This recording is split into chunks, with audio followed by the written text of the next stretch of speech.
Il y a eu une bataille absolument épouvantable. Les gens aux États-Unis ont été d'une mauvaise foi incroyable. On a fini par se rendre compte que le virus qu'ils avaient déclaré était le virus de Montagnier qui leur avait envoyé. Ouais. Et donc,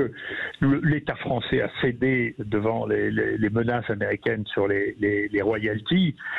en partageant les royalties. Et cette gloire extraordinaire qu'il a acquise, avec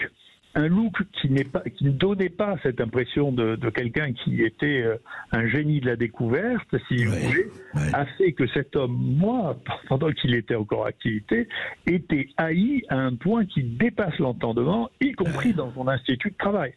Bien qu'il ait fourni à l'institut dans lequel il travaillait une des majorités des ressources de l'Institut Pasteur, d'une part par le brevet et d'autre part par les Windsor qui étaient tellement sidérés de la découverte du sida qu'ils ont donné leur héritage à l'Institut Pasteur pour ça. Mais j'espère qu'on va garder ce que nous vient de nous énoncer le professeur Raoult, c'est-à-dire la mémoire de quelqu'un qui avait des présciences, qui était capable de sortir des sentiers battus, comme vous venez de le dire, de sortir de la virologie, de sortir de la biologie pour utiliser les mathématiques comme il l'a fait avec le mathématicien Jean-Claude Pérez et essayer de calculer la probabilité qu'il y ait des insertions du virus du sida dans le SARS-CoV-2 pour arriver à une probabilité qui était